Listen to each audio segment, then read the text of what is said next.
Hello दोस्तों, स्वागत है आपका चेस लवर्स चैनल में। दोस्तों, आज का ये वीडियो चेस गेम एनालिसिस पर है जो खेला गया था बिटवीन विश्वनाथन आनंद जी और बोरिस गेलफैंड के बीच में। ये मैच 2012 में खेला गया था मॉस्को में वर्ल्ड चेस चैम्पियनशिप के दौरान। ये 8वें राउंड का मैच है जिसमें जो 6 राउंड थे वो ड्रॉ हो गए थे दोनों के बीच में, और 7वां जो राउंड था वो आनंद जी हार गए थे।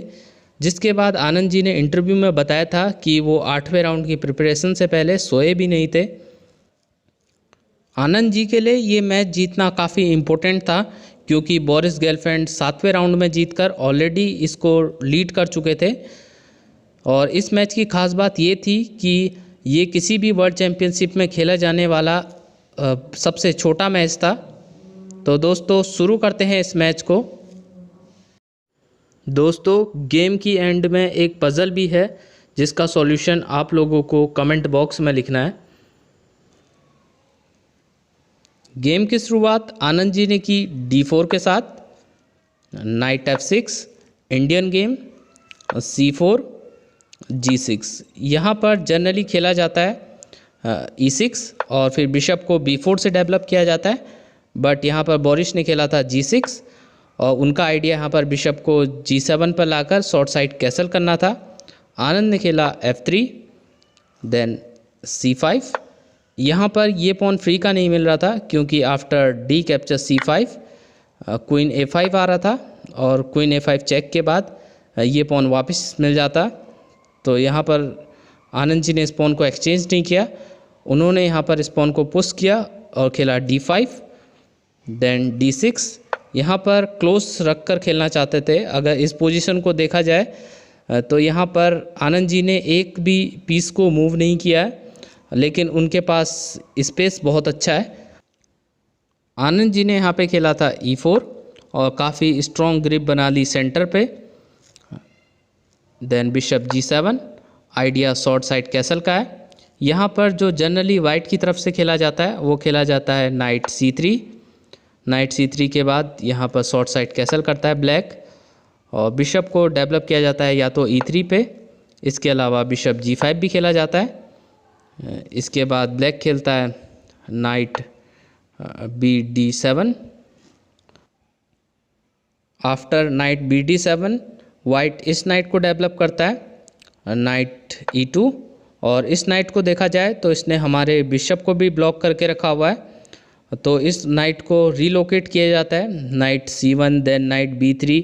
इसके अलावा night C1 then night D3, और नाइट D3 में भी हमारा बिशप ब्लॉक रहता है। तो इस नाइट के लिए काफ़ी इशू रहता है, इसकी पोजीशन फिक्स नहीं रहती। तो यहाँ पर आनंद जी ने अच्छा वेरिएशन चूज़ किया, उन्होंने यहाँ पर इस नाइट को सबसे पहले ही डेवलप कर दिया। उन्होंने यहाँ पे बिशप G7 के बाद सबसे पहले इसी नाइट को डेवलप किया। उन्होंने खेला नाइट E2। उनका आइडिया था नाइट को सबसे पहले डेवलप करना C3 पे, और फिर यहाँ पर B1 पर रखे हुए इस नाइट के लिए तो काफ़ी स्क्वाड्स हैं, तो वो उसे या तो D2 पर या फिर A3 पर डेवलप करना चाहते थे। ब्लैक ने इसके बाद शॉर्ट साइड कैसल किया, देन नाइट EC3। इस नाइट का इशू रहता था जो आनंद जी ने ईज़िली रिजॉल्व किया, और इसके बाद ब्लैक ने यहाँ पर गलत मूव चला, उन्होंने खेला नाइट H5। जो एक्चुअली में यहाँ पे खेला जाता है वो E6 पॉन ब्रेक दी जाती है, बट उन्होंने यहाँ पर नाइट को H6 पर लेकर के गए। तो इस पॉन ब्रेक को आनंद जी ने स्टॉप किया बाय प्लेइंग बिशप G5, और इस पॉन को पिन कर दिया यहाँ पर। यहाँ पर जो ब्लैक खेल सकता था उसके लिए बेस्ट मूव थी कि वो खेले H6 और H6 से इस बिशप को किक करने की कोशिश करे।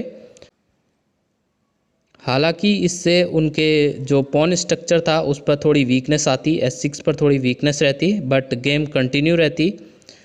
यहाँ पर जो ब्लैक ने खेला था वो था बिशप F6, जो अगेन एक सरप्राइजिंग मूव था क्योंकि जो ये बिशप होता है ये लॉन्ग डायगोनल को कवर करता है और किंग की सेफ्टी के लिए काफ़ी इम्पोर्टेंट होता है। उन्होंने इसे एक्सचेंज करने के लिए रख दिया। आनंद जी ने इसको एक्सचेंज किया by playing bishop captures F6, E captures F6, then queen को डेवलप किया D2 पर। ब्लैक का पहले से ही आइडिया था F5 पॉन ब्रेक देने का, इसीलिए उन्होंने ई कैप्चर्स F6 किया था। तो उन्होंने खेला यहाँ पर F5। आनंद जी इसके लिए रेडी थे। आनंद जी ने किया यहाँ पर ई captures F5, bishop captures F5 और यहाँ पर मूव आया G4।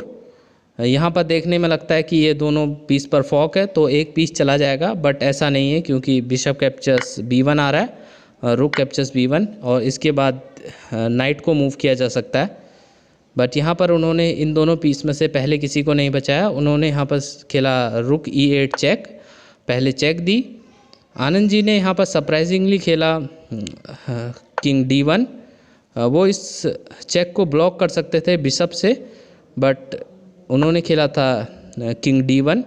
किंग D1 से किंग थोड़ा कमज़ोर हो रहा है, बट स्टिल इस किंग पर अटैक नहीं किया जा सकता था। उन्हें शायद पहले से ही ट्रैप नज़र आ रहा था, तो इस किंग पर अटैक इसलिए नहीं किया जा सकता क्योंकि जो सेंटर है वो काफ़ी क्लोज है यहाँ पर इन पॉन्स की वजह से। और इसके अलावा अगर नाइट को वो बाहर निकालने की कोशिश करते हैं लाइक नाइट A6, तो हम A3 खेलकर इस नाइट को स्टॉप कर देंगे B4 में आने से। तो इन्हीं पॉइंट्स की वजह से यहाँ पर वाइट का किंग D1 पर सेफ नज़र आता है।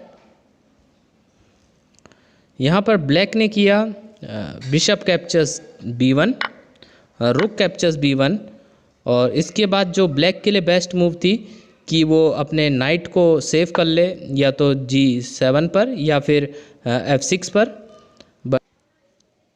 बट उन्होंने ऐसा नहीं किया।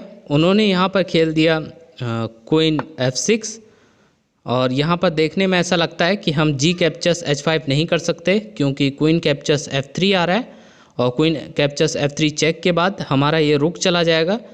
बट आनंद ने यहाँ पर सही कैलकुलेट करते हुए खेला G कैप्चर्स H5 और बोरिस ने खेला क्वीन कैप्चर्स F3 चेक और यहाँ पर आनंद जी ने इस किंग को बचाया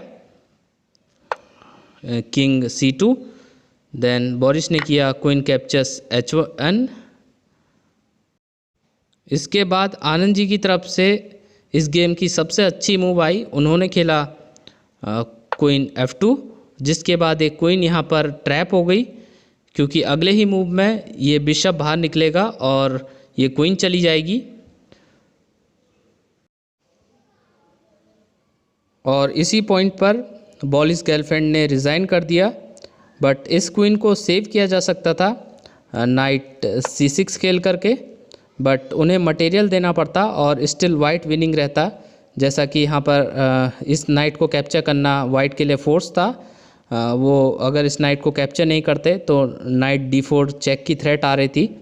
फॉर एग्ज़ाम्पल अगर हम क्वीन ट्रैप करने के लिए यहाँ पर खेलते बिशप S3 तो क्वीन F3 आ रहा था और queen captures F3, then night D4 और ये क्वीन हमारी भी एक्सचेंज हो जाती, तो यहाँ पर स्टिल वाइट विनिंग रहता।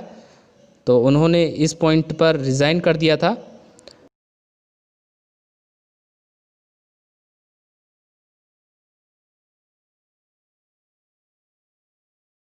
दोस्तों कैसी लगी आपको ये गेम? अगर आपको ये वीडियो अच्छी लगी तो वीडियो को लाइक कीजिए, चैनल को सब्सक्राइब कीजिए।